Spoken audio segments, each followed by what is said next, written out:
Okay, good afternoon. I am welcoming everyone to today's Lunch and Learn. Today is Thursday, February 11th, 2011. It's another snowy day in New Jersey, which is hard to believe, but I guess it's what winter is all about. And today's date is a little bit of a significance in that February 11th is also, you could call it 211 or 211. And I'm so excited that our guest speaker today is Ryann Ward, who is Database and Reports Manager for the organization New Jersey 211 Partnership.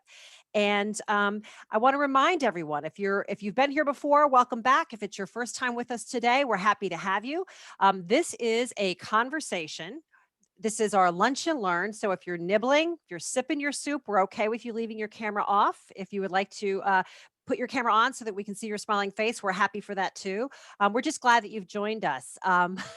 The reason we do Family Partners is in the business of not only supporting families who have parents who have children with challenges, but we're also in the business of educating and providing resources to those families and to the public and to our partners in the community. And typically we look for topics that we can share over lunch. We look for organizations that we can introduce you to. And we're so excited that New Jersey 211 Partnership really checks a lot of those boxes because they're in the business of information and connection. So Ryann Ward has been with New Jersey 211 since July of 2019. But he's no stranger to the business of 211s, which I hope he's going to tell us a little bit about. He was with an organization similar to this in Texas for 5 years. So with no further ado, I am going to turn things over to Ryann. And I'm just going to encourage you that if you have a question or something that you'd like to ask, if you could just utilize the chat function, and we'll make sure that if Ryann is unable to see your question, we'll make sure that he sees it and we'll help you out with that. So with no further ado, Ryann, welcome to our Lunch and Learn. Thanks so much for welcoming me, Holly. I really appreciate it. And I'm excited to be here to talk about 211 with everyone on, as you mentioned, this significant day for our organization and our industry, you might say, which we call 211 Day for February 11th. It only comes once a year, but we try to make it special. And this is one way that we're doing that. We also have a press conference today. I think Sue mentioned that to you with yes, with the former governor, and highlighting 211 and the important work that we're doing, especially lately having to do with COVID-19. I can say that we certainly have faced unprecedented contact volumes in our contact center since March, since really the start of the pandemic and its awareness for the public. And it's hard to tell if that's become the new normal, as the pandemic has become the new normal, but at any rate, we are dealing with those unprecedented volumes. And the winter storms are also causing, a lot of volume for us as the statewide homeless hotline, getting folks sheltered as best we can, coordinating that. And so the challenges never end, but the excitement never ends as well for that same reason. In addition to being the statewide homeless hotline and the statewide utility hotline, New Jersey 211, our hotline or line of business there, is really all about comprehensive information and referral services. So we think of ourselves as a front door to social services. We are those who you call when you're not sure who to call. And I like to think that that's a pretty useful business and a pretty solid business model there. When folks need to be connected with resources, they may not know where to turn. They might not even know how to describe or define, what it is that they need. And so we make our resource database available on our public website, which I'm going to highlight and give you a tour of today, if that's okay. Mm-hmm. And then also we're available by email, text message, live chat, and call. On our hotline number 211. And our community resource specialists are highly trained, often accredited by the Alliance of Information and Referral Systems, or AIRS. That is an international accrediting body for 211 organizations and their staff for certifications. They're highly trained and they're ready to assist folks no matter what kind of human service need that they may have. In our database, we have about 3,000. We list about 3,000 agencies that are local or statewide or even federal helping agencies, and around 10,000 services, distinct programs, if you will, that those agencies provide. So we have this sort of massive resource database. There are certain other human service databases about different topics that others are more equipped, agencies that serve as the authority over those kinds of providers that they may be more equipped to keep. But it might not surprise you to know that there aren't a lot of other organizations that are trying to keep comprehensive lists of human services that are available to folks. And so 211 really is the foremost resource there, or directory of those resources for so many human service needs. And part of that is our high standards that I referenced before, and the fact that our database team, which I oversee, we make contact with all of our agencies annually, and we attempt to verify their information with them firsthand on an annual basis. And also we're in touch with them more often than that about ad hoc changes. Not to mention that we hear it from our callers when any of the information we provided didn't appear to be correct. If they couldn't access the resource, we have a sort of natural feedback loop there that informs our data and helps improve our quality on a constant basis. Let's see, what else should I talk about? Well, I was just going to say to you, Ryan, that I don't know, and I'm sure others have experienced this as well, as like some databases or other resources you looked aren't always current. And I know in our line of business, there was a family who was looking for, support with a young person that they were concerned about having suicide ideation and what have you. And thankfully, before I passed the number along, I called it just to make sure it was valid. And it rang and rang and rang and rang and rang, and nobody answered. And I thought, oh, I'm so glad that I tested that. But I mean, like you said, you have a natural loop that you. Yes, I mean, we, last year, if you count, website searches, we assisted somewhere in the range of 1 million individuals. Wow. Our contact center handled a few 100,000, contacts, and then we had many web searches. So we do, we are tied into the community of folks who have needs, and again, the needs really run the gamut. While we have certain top needs, like for utility assistance or food assistance, rent payment assistance, and those sorts of things, you can really call us, about anything, parenting classes or addiction support, or just really anything that you can think of. I'd rattle off more, but there's so many different kinds of categories, as it were, to find out about government resources and anything you can think of. I don't want to steal your thunder, but I'm just going to ask you a question. Like, how did you referred to earlier the 211 or the INR arena? Like, this is something that happens in every state. Like, can you talk a little bit about this? Because this is also different in that this is a statewide organization, where some of their other resources, I understand the benefit of being local, but statewide has its benefits as well. So do you mind walking us through a little bit of the history as to, clearly you came from Texas, another area, like this is something that's is it nationwide, or how did all this get started? And how's it funded? Those are two things I'd be curious about. Oh, sure. And I won't have all of the particulars for you. Sure. No. They've come We're having lunch, Ryan. We're having lunch. It's just this casual conversation. Right. So I think that 211 became a nationally recognized dialing code associated with or assigned to the comprehensive, free and comprehensive INR service. That must have been probably not earlier than the late 90s or early aughts. So we're talking a couple of decades ago. And I guess this was around the time of the formation of the Alliance of Information Referral Systems, or that might have been earlier.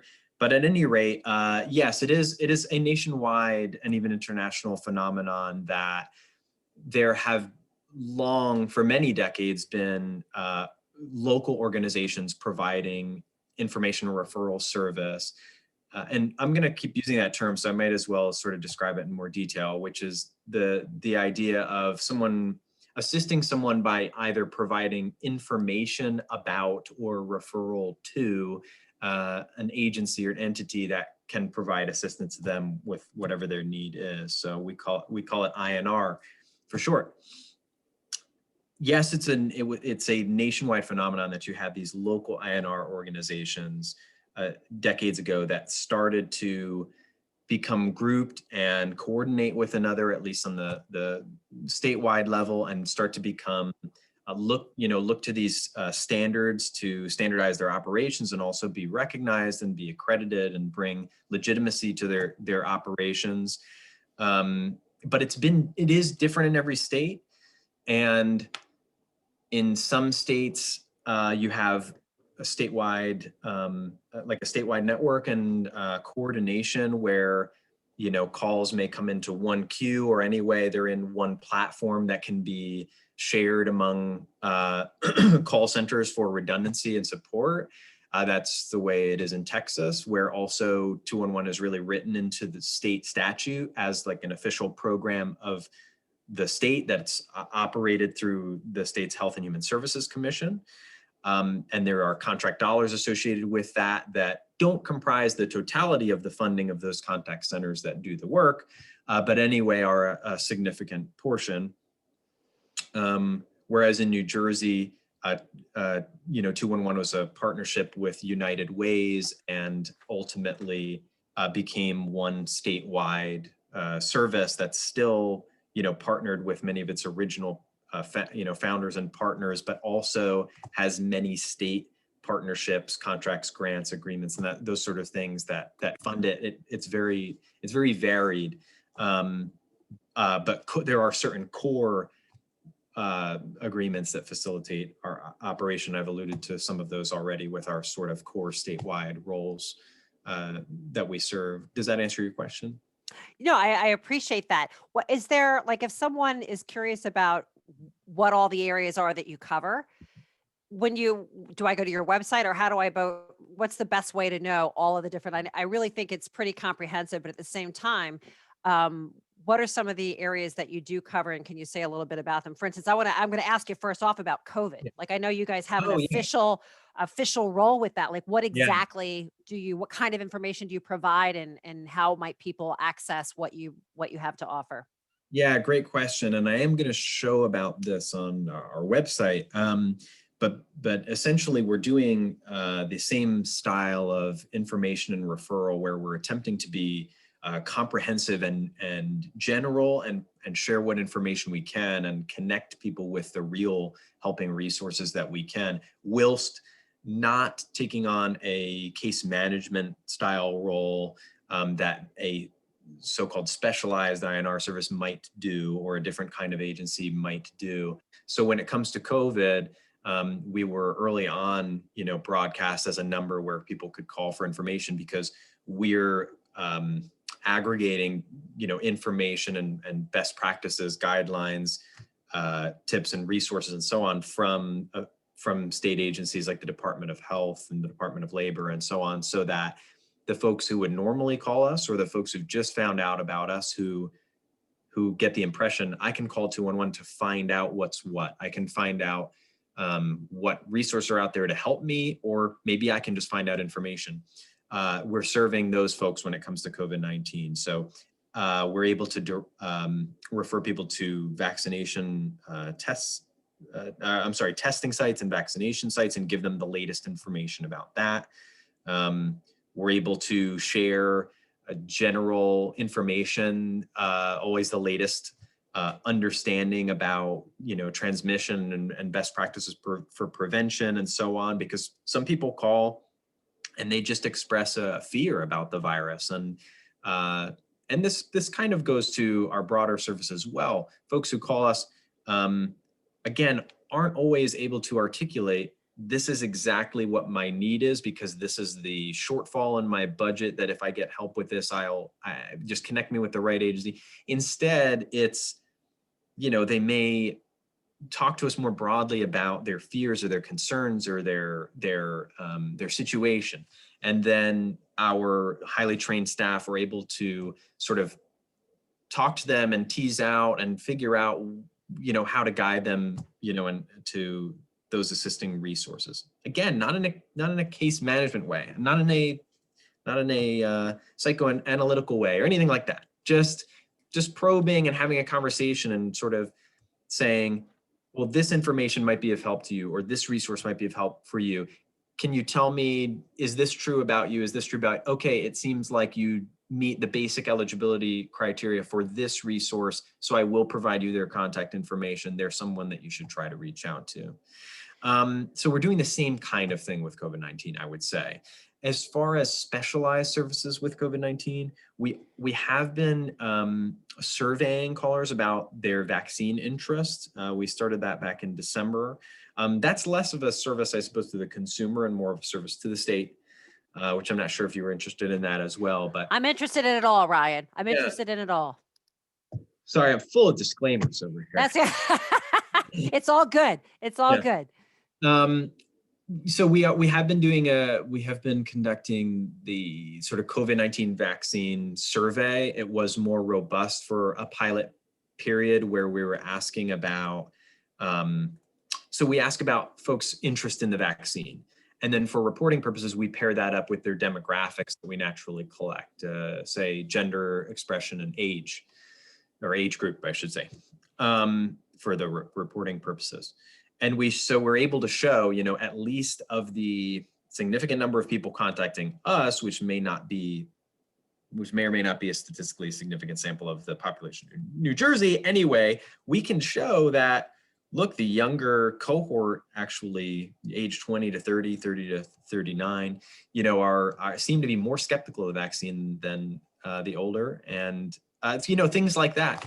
And that for a little while we were asking, okay, if you're disinterested in the vaccine, what, if anything, could make you more interested in the vaccine? And there was a limited number of options and an other option, and folks would usually they would tell us about why it was that they weren't getting the vaccine instead of answering the question exactly. But and then we went on and did further questions with a smaller subset of callers, just because the long questionnaire, we couldn't ask it of all callers, but we were asking about, what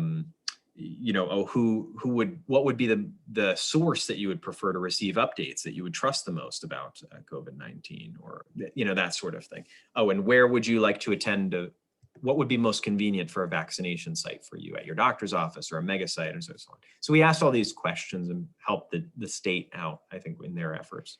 That's really, really interesting, Ryan, because I'm hearing you say a couple of different things that's surprising to me and also encouraging to me, is that, and there's nothing wrong with dialing, is it 411, or what's the information number? Like if you have a question for the phone number thing. But I mean, 411, yeah. Directory assistant. But you are doing so much more than that, because I'm hearing you say about your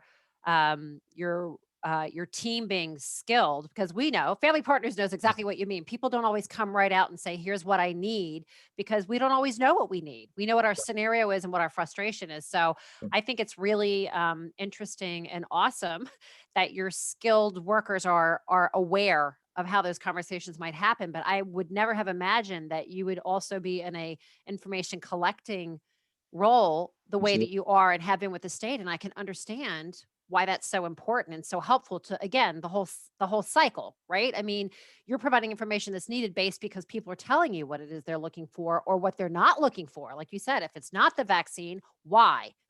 And how can we address that's real. Now, is that model, I assume, is probably the same model that they have found to work? I mean, this is not a new thing, obviously. This is Right. a tried and true. Yes, I would say so. I think the most natural fit for 2-in-1s and what has, I think, helped New Jersey prosper and grow has been this organic sort of partnership with state agencies who want to maybe provide some expanded service to the callers of 2-in-1, who's sort of generally fit the description of folks who are in need, who have different social service needs of different types. And then also collecting data, about those callers or the callers who are referred to them or of a certain kind of need. It's really flexible in that way. We do have a statewide platform. We are free, anonymous, and available 24/7, 365.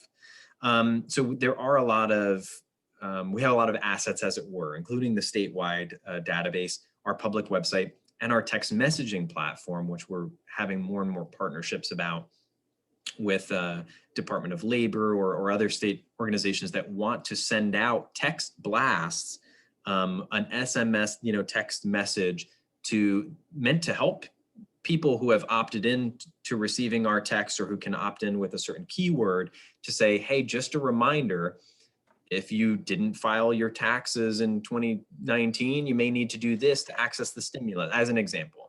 Well, and that's a question that we actually had in the chat, Ryan, if you don't mind. Somebody was just asking about whether you provide assistance with taxing issues. And for instance, everybody got these stimulus checks, now how do you report them? What goes on? Like, is that an area that you address as well? So, yes, it would depend on what the question was or what the need was, right? We list different informational resources, and then we also refer callers to different resources to learn more and find more information. Most of the agencies we partner with, we don't have access to their systems, as it were. So we don't have access to their consumers' profiles or anything. So sometimes people do get confused about that. And they may call us and expect that we're able to assist them in processing their application or check on its status or whatever. That's true really only for our homeless management system that we have access to and that we use. And then also the utility assistance like the LIHEAP and USF programs that we sort of play that deeper role of facilitating the individual's application and being able to check on their status and so on.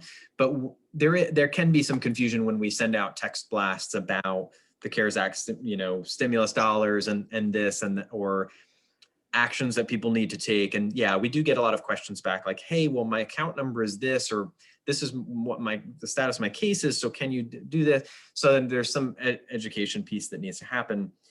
It's about striking a balance, right? Of course, we could include a disclaimer in the text, but you only have so many characters and you don't want to overwhelm people. And, as for the question about, does the website have an itemized list of the assistance or services? So I guess I would ask you to clarify. So we don't have so the main thing we do is to provide information referral to on the website. Our goal is to allow users to either search by a particular need topic and find resources that assist with that need, or to review what we call our content pages, which are more general informational pages that give sort of a good holistic description of a general topic, and then also provide links into the database about resources. And actually that goes both ways.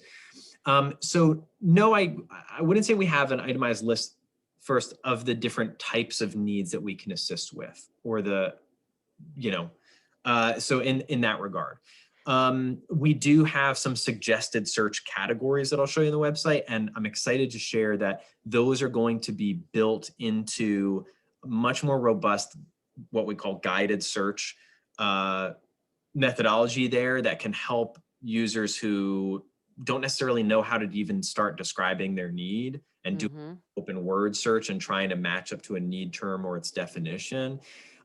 We will have more robust category-based searching where you can click on a category and then drill down into subcategories. So you might choose food as your major category, and then you might choose for older adults. And then under that, you might find home meal deliveries or something like that, right? So we are moving in that direction, and actually we'll be implementing that really quite soon. We're starting to build those pages now, so I'm excited about that. But in case your question was really about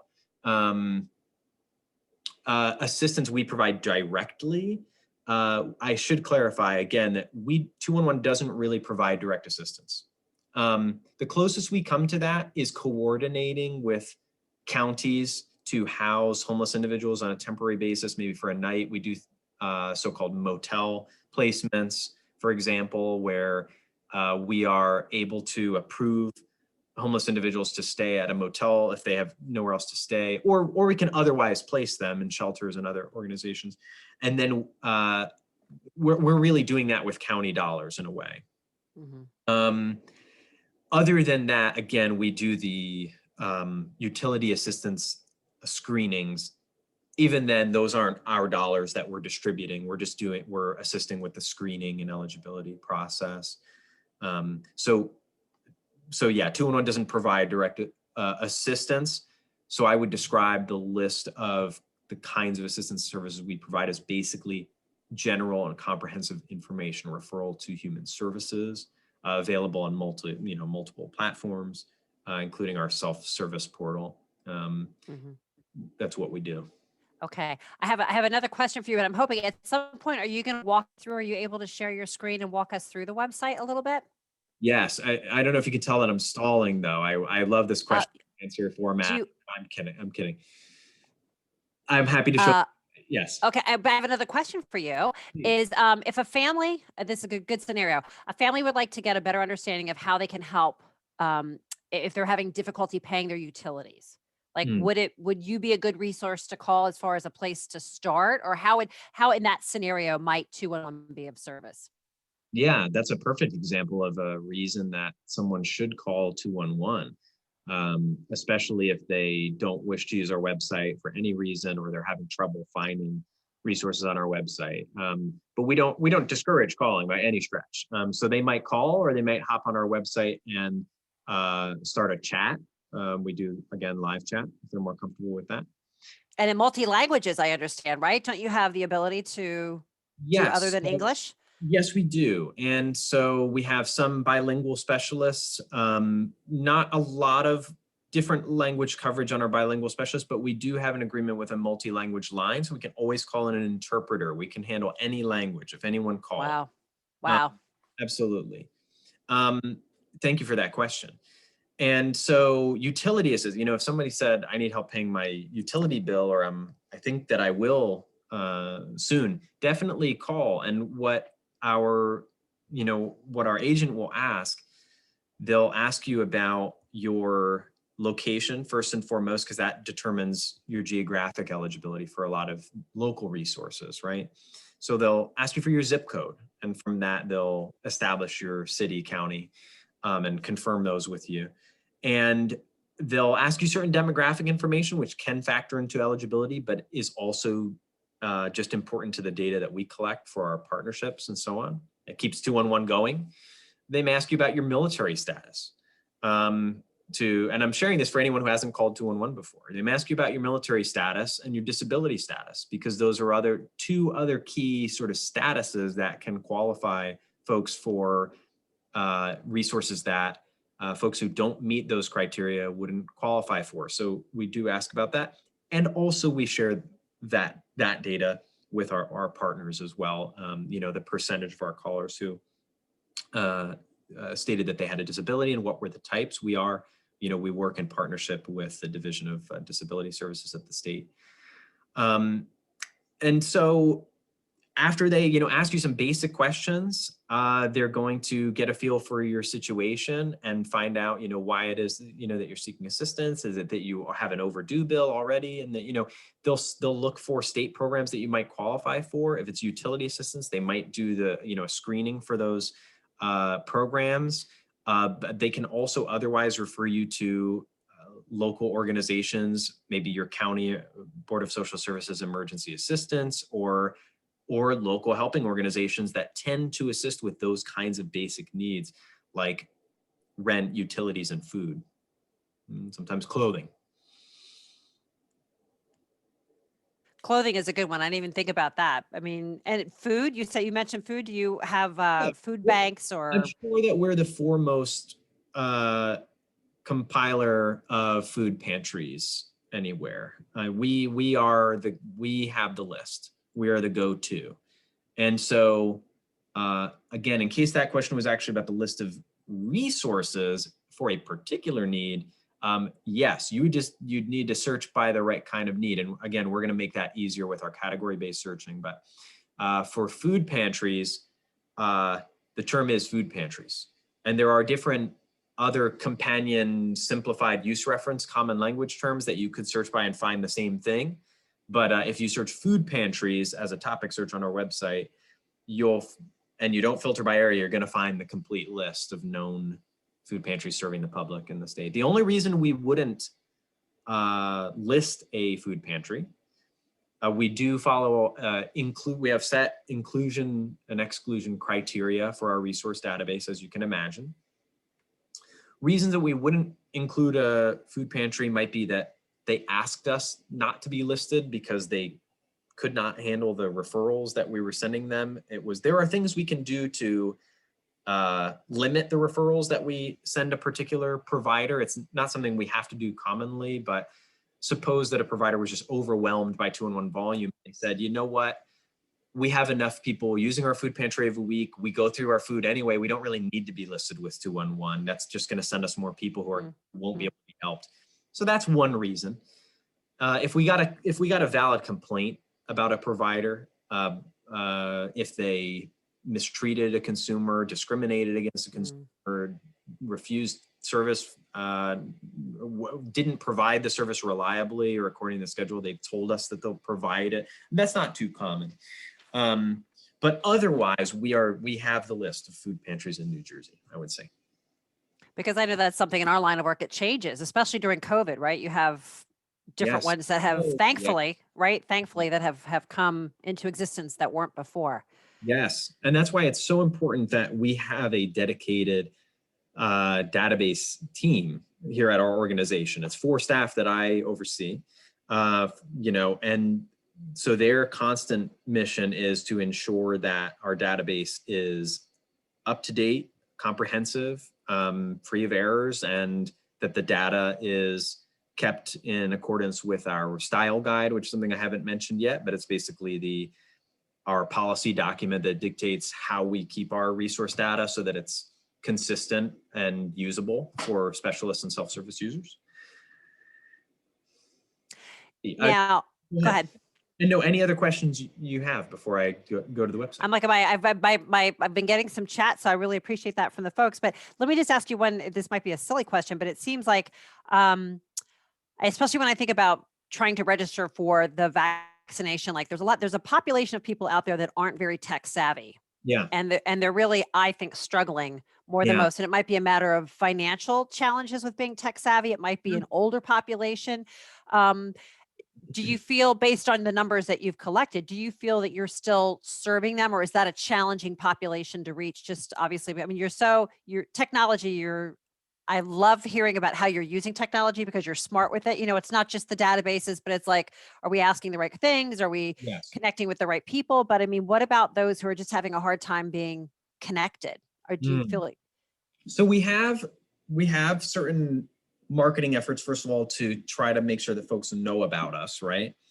Because knowing about us and connecting with us is a good way to find out the latest on how you can get registered or even get assistance getting registered. If somebody, to answer what your question might have been, if somebody contacts us and says, I'd like to register with, to receive a vaccine, or just, I'd like to receive a vaccine, I don't know how to do that. We would explain to them how registrations are happening right now, where the sites are, and so on. And if they have some sort of barrier, if they're not able to just accept the referral from us, we might give them the website where they can go to register. If we have an inkling that they're not able to do that, of course, we would offer to assist them with that registration. And so, yes, I would say that we're serving those folks to the extent that they are able to reach us and we're able to reach them. I hate to say it, but 211 is not exactly a famous, resource. I mean, that's a lot of people who I meet, who I maybe tell what I do. I hear all the time that people say, I never even knew about 211. I've never heard of it. That's why you're the best kept secret. But that's, again, with family partners, same thing. We are an organization that provides free services when Yep. folks are going through the children's system of care. And I mean, until I worked here, I'd never heard of it. Like you Yeah. said, like that's, I mean, I think that's kind of our mission as well, is to get the word out. So we really appreciate your time coming today, because I mean, what you're doing is not only like information that you're providing, but the fact that you're even giving feedback to the providers in a very Yep. collaborative manner, and the state. I mean, I think with COVID, it seems like one of the difficulties is getting reliable information, right? If you're looking at Facebook and Twitter and TikTok to get your COVID update, you might be in trouble, right? But I mean, I think it Absolutely. sounds like you're partnering with reliable um, resources and sources of information. So I think that that's a really great message to hear, because I think those are hard to find. You know what I mean? I think it's Right. really, even with your news stations, I hate to say it, right? It depends on who you're talking to or listening to as to what they want you to think. So that's a huge point that I really am glad you put out there. And then for my friends on the call who are also in family partners in the business of supporting families, but for other service providers, how is it that we make sure that our information is current with you? Like what can or should we do to make sure that that's happening? Thank you so much for asking that question, lest I forgot to mention it, which would be very silly of me. Um, by all means, we want to make sure that our information that we're listing about your organization is up to date, accurate, comprehensive, that we know about the services that you want us to know about, that you want us to publish and direct consumers to you for. And the way to do that is to just be in communication with us. Remember, we are partners to all helping agencies in the state. And so we do our best to reach out to every agency annually. Just because of the volume, the most efficient way for us to do that is to start by email. So we use the most recent email verification contact that we have, but we know that there's turnover, and sometimes agencies change their email domain, or having to do with settings, they don't receive our email. People change roles. There's all sorts of reasons why people might not get our email. Then we move to phone calls. Sometimes we have to resort to updating based on website, but we try to make sure that the website is up to date. But at any rate, our favorite thing on the database team, and you're hearing it right from the horse's mouth, is for agencies to reach out to us. You can do that by emailing database@nj211.org. And you will find that on our website, which I'll show you. If there's a heading called Agency Professionals, and you can find out all about getting into our database, how to keep your information current, how to reach us. If you had a broader question about the database and our data or anything like that, or any kind of special request, you could send that to me, rward@nj211.org. But database@nj211.org is absolutely fine. And that box is staffed by my whole team. So someone's going to see your message really quickly and be able to assist you right away. Whether you have a question about getting listed, you want to make a change to your listing, it could be that your hours have changed. Could be that temporarily you can't provide this service. Could be that you've added a new service you want us to know about. We want to be the first to know, because we want to help populate that new service with consumers, so to speak. And I'm trying to, I've got some questions coming in here in the chat. Do you have an app? I know you've had everything else. You have a website, you have a chat, you have phone calls. Do you have an app? Isn't that a fair question? Sorry, no app. you know, I don't think it's off the table, but in my experience, with 2-on-1s, and the way that I think about it is in the age of really good mobile optimization of websites, with the way that websites are currently designed, including ours, with good mobile optimization, we would have to have some sort of specific reason to add that barrier of someone downloading an app, knowing how to navigate an app store, downloading the app, installing it, being comfortable with it. I think there's a certain comfort level of just browsing the internet or going to a website that maybe apps is an extra step. I think there's probably some fear out there about apps and their safety, malware, and so on, right? So adding that extra barrier, let alone if users have to create a username or do anything on the app to whatever we'd want to enable them to do, like remember their search history or anything like that.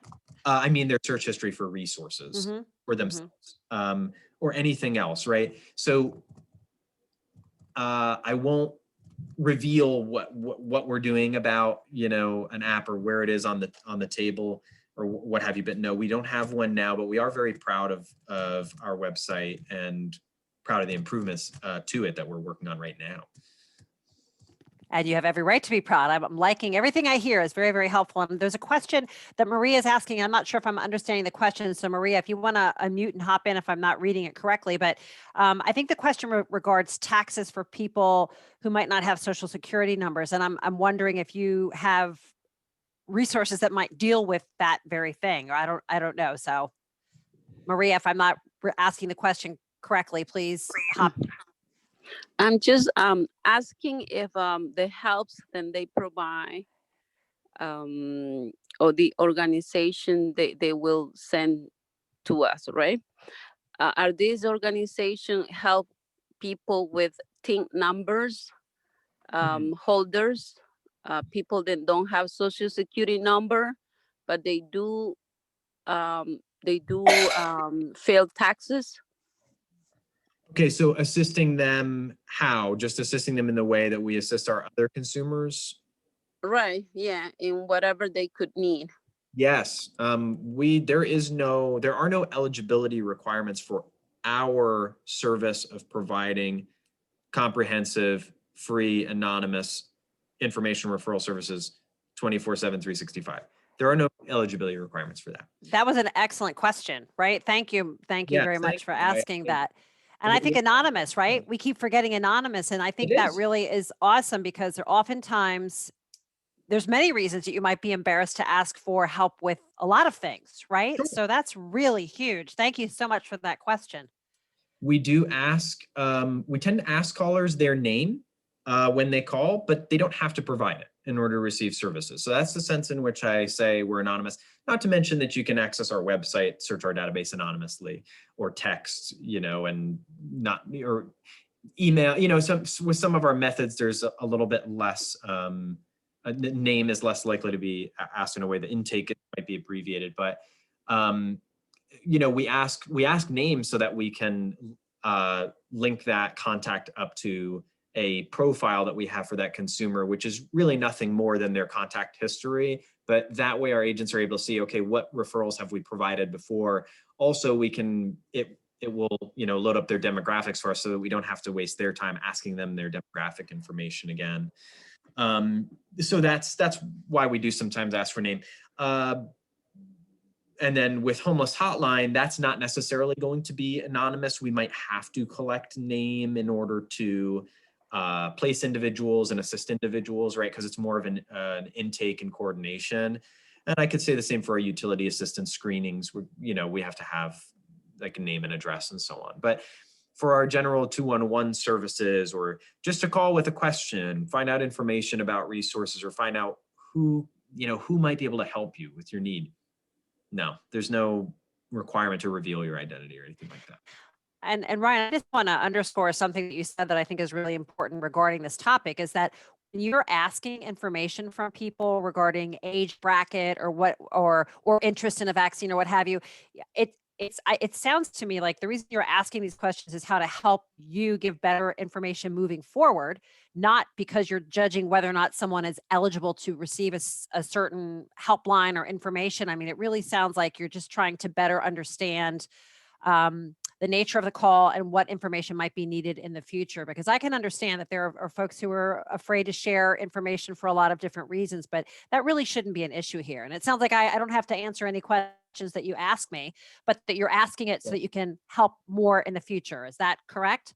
Yeah, that's right. It's a little bit of a mix because there are certain factors like military status, disability status, even gender, Okay.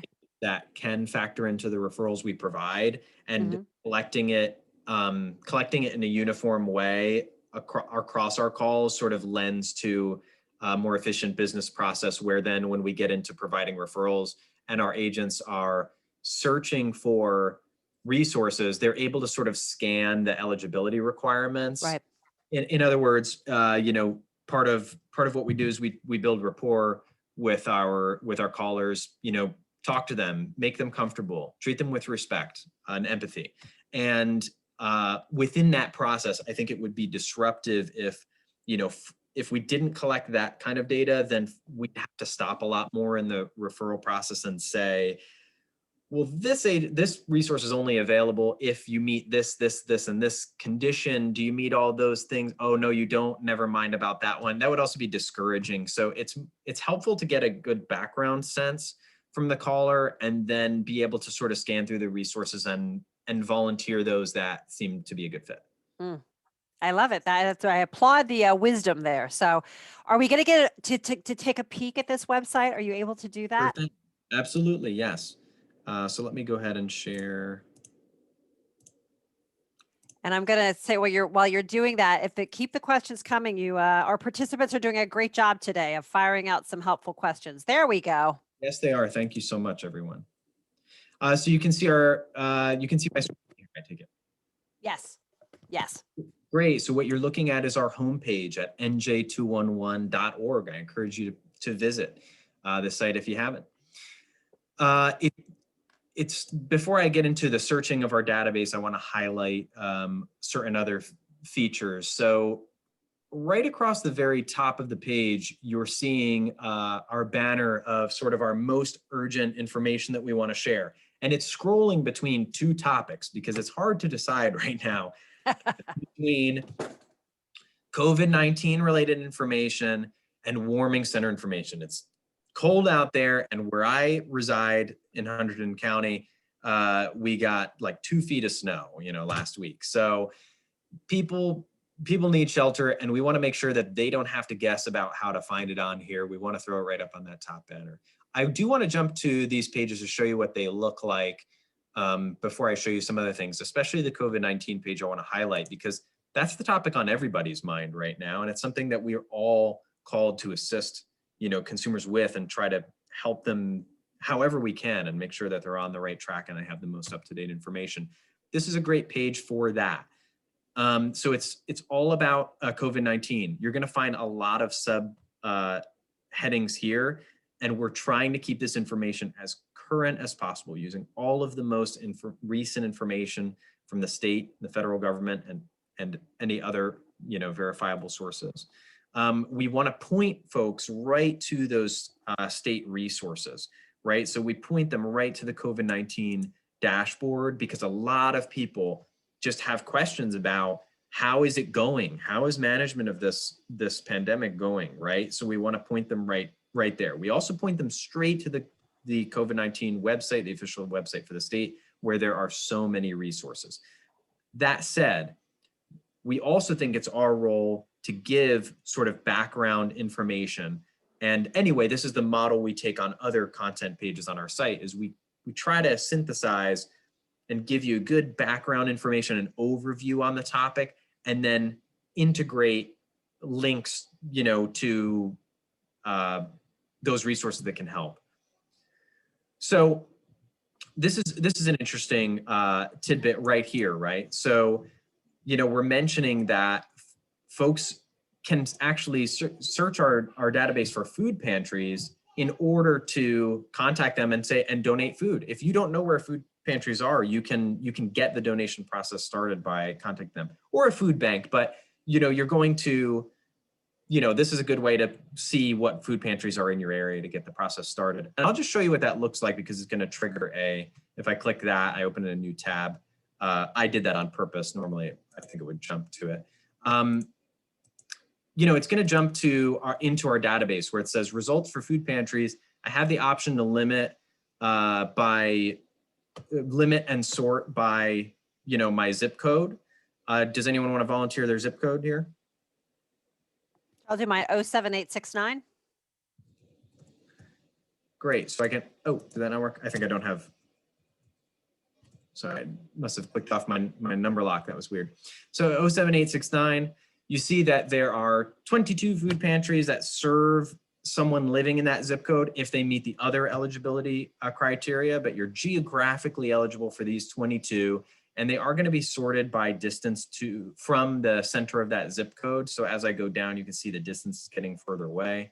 Mm-hmm. If I click into any one of these resources, I'm going to see the name of the program and agency, a basic description of what this service is all about, whether there are any fees. That would be really atypical of a food pantry, of course. But this is just a standard information field that we have. What's the eligibility and what are the application instructions? That's how do you access this, right? Hand navigation, you have all of your sort of contact information, location details, the hours of operation and so forth, right?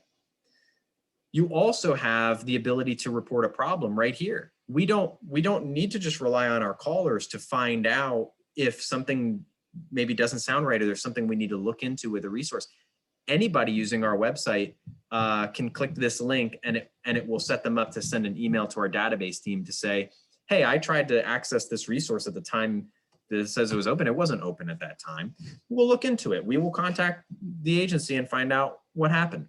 A lot of times those kinds of reports we find are that, the consumer was mistaken and there's no problem with that. There's no penalty to them.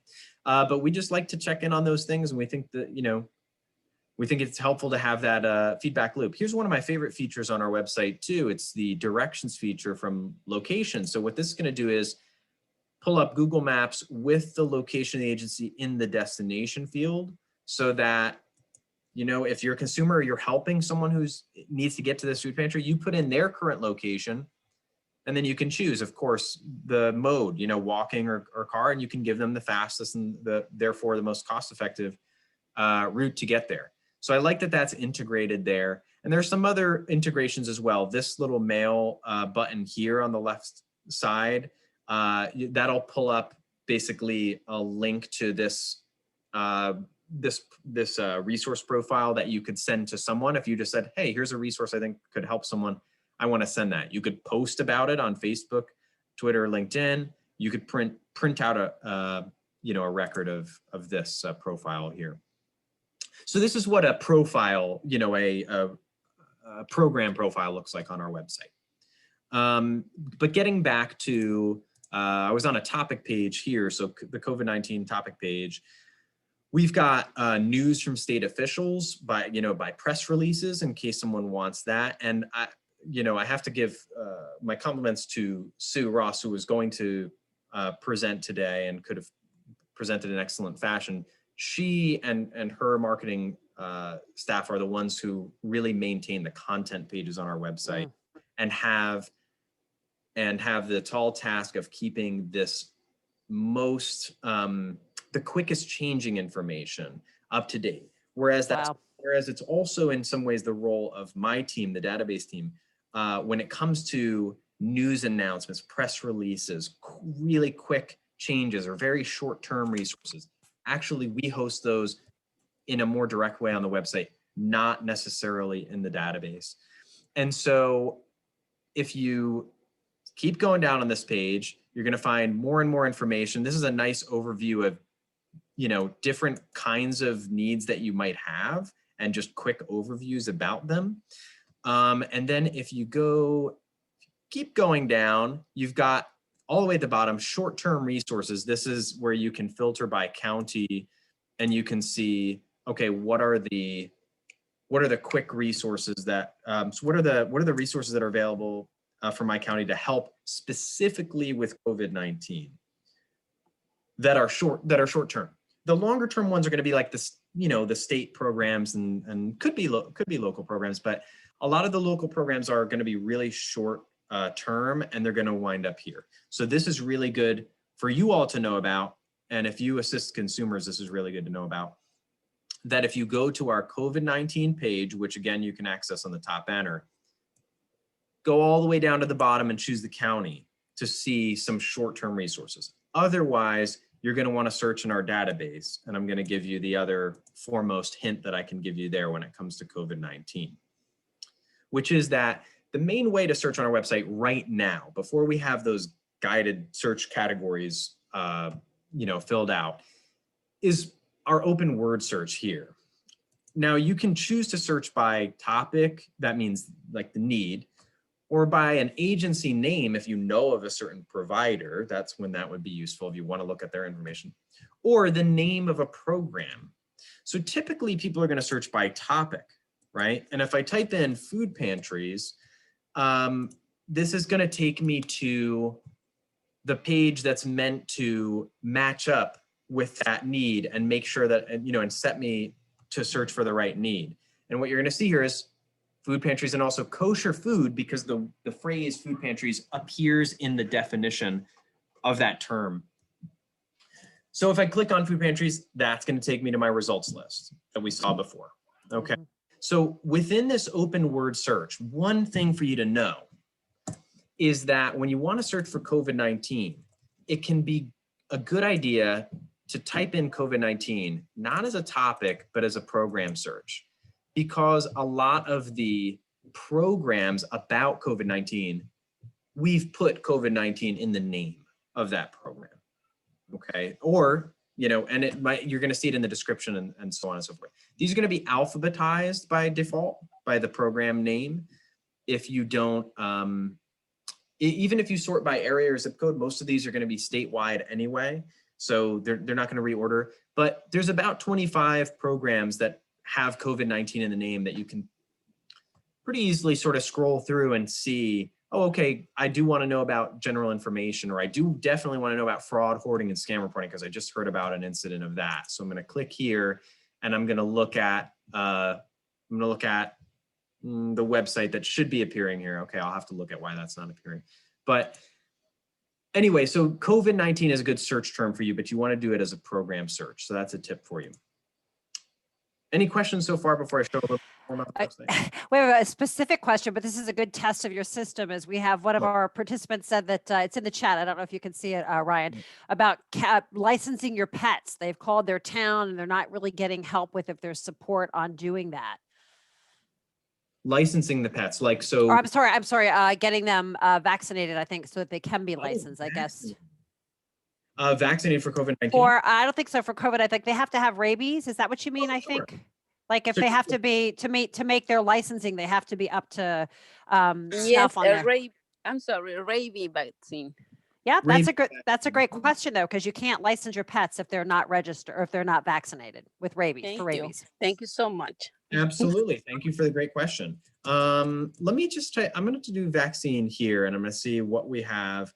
So these immunizations, I think, are going to apply to humans. Right. I could go into our taxonomy. It might bore you and it'd probably be a little far afield, but I'm going to take that question with me and I'm going to look at what is even defined in the taxonomy about pet vaccination assistance. It makes total sense. I take it you mean like assistance with the cost?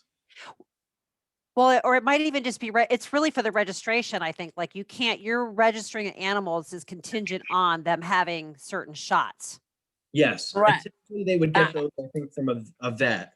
And we don't list vets per se, but if there were resources to assist with the cost of those shots or the cost of registration, then we should list them. Because I'll tell you, Ryan, like I know from my own experience, my own town will give you a free waiver for the vet visit to get the rabies shot if you do it by a certain date. Okay. That's been my experience in my town. So I don't know, but I don't know that every town does that. So I think that's what you're asking though, because it makes sense. They want you to have your pet, your pets immunized for rabies.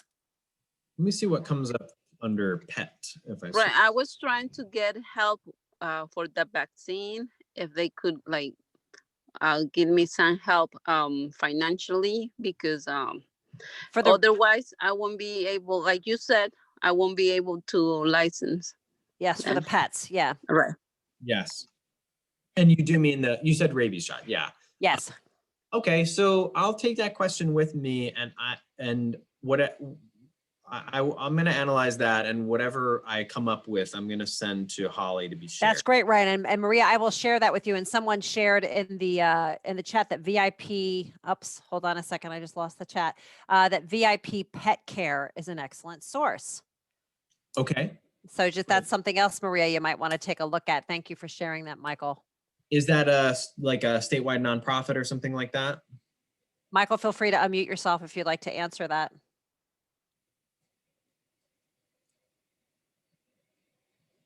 Yeah, I don't know. I think I don't think so. I should say that our database is really comprised of nonprofit and government providers. We would list for-profit providers only under certain circumstances, such as that their services filling a much needed like resource gap not provided by nonprofit or government providers, or that they're providing a service that's genuinely free and genuinely open to the public. Frankly, if if a local restaurant or a chain, if McDonald's started giving out free food on a certain day of the week, it would be a food pantry of sorts, and we would list it if it was truly free. I have to say, I think we would list it. It's a gray area in our Right. Sure. And Maria, I just, if you saw in the chat, somebody else recommended to check with Petco, that sometimes they have clinics that help with that too. So great question. Ryan, we're getting you off track. What else do you have for us? Sorry. Well, let me just say thank you so much for rabies vaccination cost assistance question. I'm going to look at our taxonomy and I'm going to look more deeply at our database.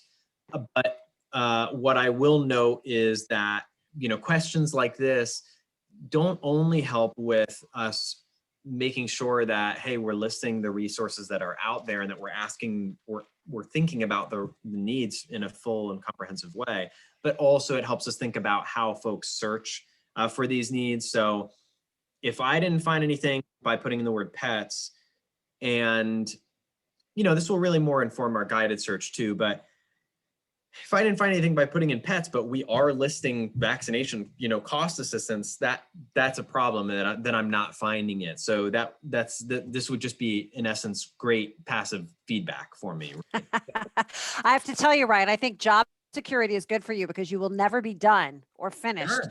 With maintaining this database. And I cannot thank you enough for. Is there anything else that you wanted to show us before we close out? This has been really, really not only helpful, but I know I'm going to be talking about this. I'm making myself notes about things I need to share with other people. And I'm going to make sure that I Google or I go onto your site and see what you've got for our organization as well, just to make sure that, we're helping you stay up to date on the information that you have. Is there anything else that you wanted to share before we close out? Yeah, so first, I'll throw out a few points real quickly. If you want to search for your own agency on our website, just do an agency search, put in your agency's name. That way you can check on your listing and you can let us know if you see an issue. Again, an email to database@nj211.org is a great way to do that. You can and should check out our About 211 page on our website. It just gives you some of our, our background and our history and tells you what it is that we do. We also have a media center if you want to look at, videos about us and what we do and articles that we've been featured in. That, it just goes to show our reputation, and you might want to talk about it or, spread the word. I wanted to just point out these two headings here, Get Help With and Agency Professionals. Get Help With really organizes those content pages or topic pages into different major topics. So when you're thinking about emergency response or emergency disaster preparedness, hop onto the Get Help With page and look for that heading, Emergency Response and Preparedness. And you can check out any of these topic pages. They're great resources, preparing for flood or cybercrime. NJ Register Ready, that's our, that's a special needs registry. So that's a great resource. And then NJ211 it's a text message, you can sign up for blasts having to do with disasters or other topics. But check out, any of these. I mean, avoiding foreclosure, that's something that you really want to look at in a general way and get a good breadth of understanding about, and look at the problem from different angles, right? So look at our Get Help With section for those topic pages. And then click on Agency Professionals if you want to see other resources there for folks who want to partner with NJ211. The List Your Agency heading over here has pages about getting listed, and that has documents here to check out, like our inclusion/exclusion criteria, the forms that you can fill out to get registered, or you can click here on this link to open up a new agency form. We'll ask for your contact information, and then we'll basically just show you a form where you fill out your information, like about your agency and about its programs and so on. Anyway, I just wanted to highlight those. There's probably other things I didn't mention yet about the site, but please, visit our site often and look forward to the improvements that we are coming soon. And tell people about nj211.org and about our hotline. Well, I really appreciate your time, Ryan. I am seeing head nods and a lot of positive text messages in the chat. I can't thank you enough for introducing us to what I think is a resource that would take us quite a bit of time to play around with, and I encourage our participants to do that. And I am going to remind you that we are sending out the video of this presentation. So please feel free to pass it on to a friend or a colleague that you think might find it interesting. And we will also be featuring it on our new YouTube channel so that when folks are looking for resources, we know that it's, you don't always need the information when you're getting it, right? Sometimes in the middle of the night, you might be wondering, what should I do about this problem? And hopefully you'll be able to come to this presentation and remember all of the wonderful opportunities for connection and resources that 211 provides. So we will be following up with an email with this presentation.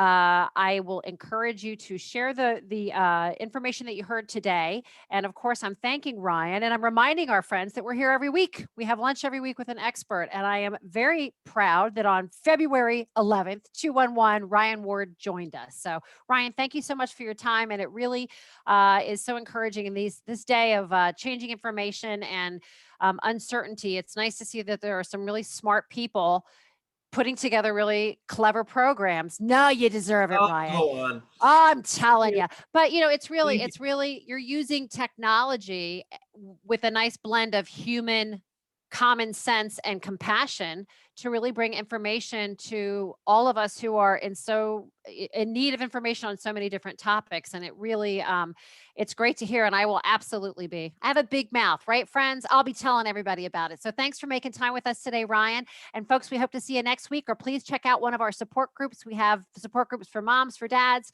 for teens. And we are really looking forward to seeing you next time. And until then, stay healthy. Thank you. Take care, everybody.